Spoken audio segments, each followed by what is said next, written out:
वो इसलिए सेटलमेंट्स हुए हैं क्योंकि दहेज का कानून इस्तेमाल करा औरतों ने। और 498A का जब केस डाला है, जब 406 का केस डाला है और 1986 के प्रतिभा रानी के केस के बाद, तभी पुलिस के पास जब डला है, वुमेन सेल में जब डला है, काउंसलर्स के पास जब डला है, इसके बाद ही सेटलमेंट्स आए हैं। लोगों ने कहा अच्छा हम दहेज ही नहीं वापस दे देंगे, जो खर्चा और चौदह भैया हमें तो जाने दो, हम वो भी दे देंगे। हालांकि हम जानते हैं कि ये जो कॉम्प्रोमाइजेस हो रहे हैं ये बिल्कुल विमेन का अधिकार नहीं देते हैं। इसकी भी एक चीज है कि विमेन औरतों का क्या अधिकार है हमारे देश में, इसमें भी बहुत कमियां हैं।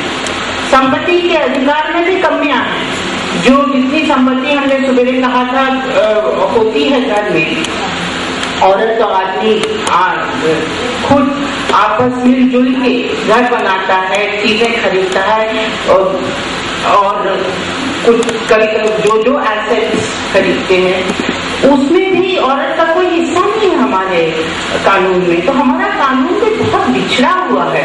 ये नहीं कि हमारा कानून बिल्कुल सब्सटैंटिव इक्वालिटी देता है, एक्चुअल इक्वालिटी देता है, औरत को नहीं देता। ये तो हमें मानना पड़ेगा। औरत अगर चाहे भी लड़ना तो नहीं लड़ सकती अपने अधिकारों के लिए। तो वो अधिकार भी बहुत जरूरी है। हम लोगों ने इस्तेमाल भी करा है कानून को। हर मिनट अगर कोई एक केस फाइल हो रहा है हर 2 मिनट, तो आप ये नहीं कह सकते कि हिंदुस्तान में दहेज का कानून नहीं इस्तेमाल हो रहा है। इस पर जरा गौर करिए। दूसरी बात ये है, पहले हमने देखा जब डाउरी प्रोहिबिशन एक्ट बंद हुआ, जब अमेंड हुआ था, कुछ सालों तक बहुत कम इस्तेमाल हुआ क्योंकि पुलिस ही नहीं जानती थी ये एक्ट है। पुलिस नहीं इस्तेमाल करती थी प्रोविजन इस एक्ट के।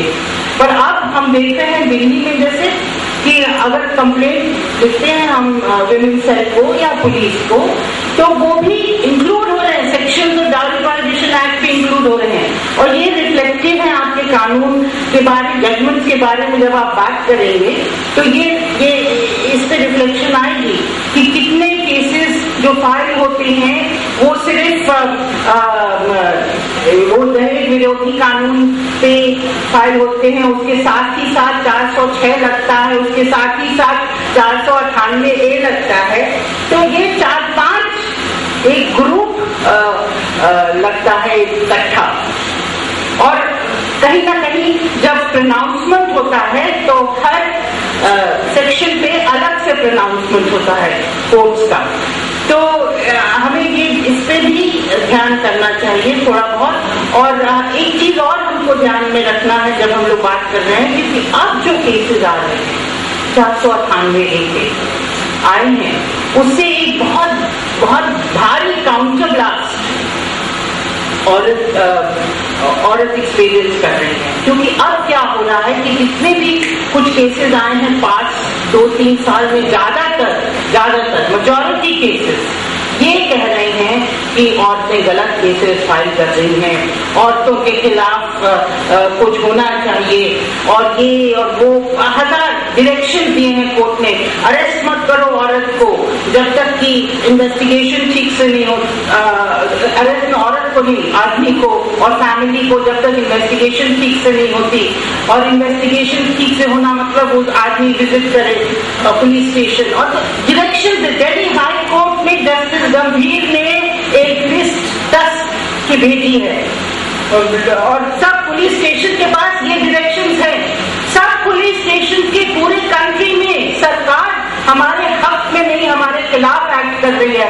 आप जानते हैं मिनिस्ट्री ऑफ होम अफेयर्स के डायरेक्शन हैं, चिट्ठियां हैं, उसमें कहा गया है मत अरेस्ट करो, मत एक्शन लो जब तक ये चीजें नहीं सेटिस्फाई होती हैं।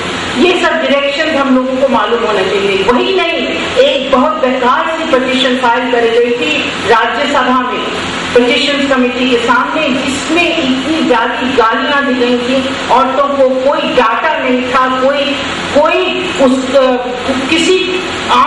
आंकड़े नहीं थे जिसपे वो पिटीशन फाइल करी गई थी। और उस पिटीशन के तहत एक रिपोर्ट बनी है, जबकि ministry of child and women and child ने कहा नहीं जरूरत है कानून बदलने की, NCW ने कहा नहीं कानून की जरूरत है, पर ये जो रिपोर्ट आ रही है इस पे आपको जरूर ध्यान चाहिए। और ये कहते हैं कि 498A मिसयूज हो रहा है, चाहे आप उसको कंपाउंडेबल ना भी बनाएं या कंपाउंडेबल बना दें, ये मुझे नहीं मालूम एग्जैक्टली क्या रेकमेंड करेंगे, पर कुछ तो कहेंगे कंपाउंडेबिलिटी के बारे में, या वो नहीं भी कहेंगे तो एक और चीज कह रहे हैं कि अगर कोई वुमन फॉल्स केस फाइल करती है तो उसके खिलाफ एक्शन लिया जाए। यही वो सेक्सुअल हैरेसमेंट के कानून में कह रहे हैं। तो इसका ये मतलब है कि अगर वो क्या फॉल्स केसेस होते हैं, अगर औरत एक केस कॉम्प्रोमाइज कर लेती है तो उसको पुलिस लिखती है मिसट्रीटमेंट ऑफ फैक्ट्स।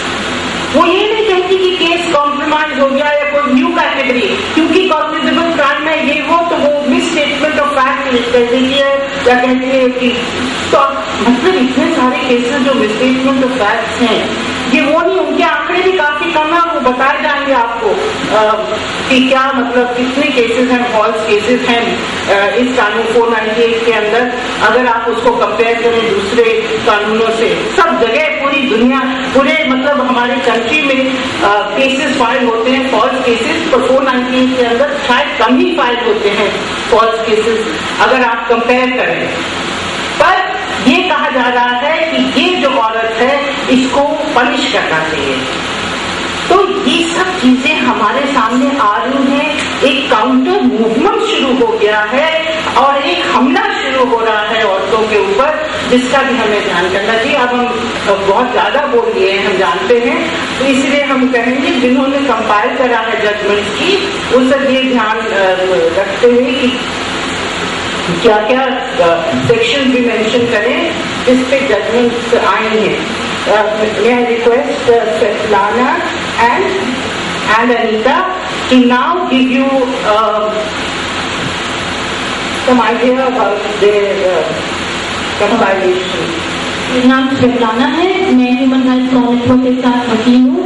ये जो किताब आपको दी गई है, आप में से कई लोगों के पास ये किताब होगी, लीडिंग केसेस ऑन डाउरी। मैं इस किताब के बारे में कुछ कहना चाहूंगी।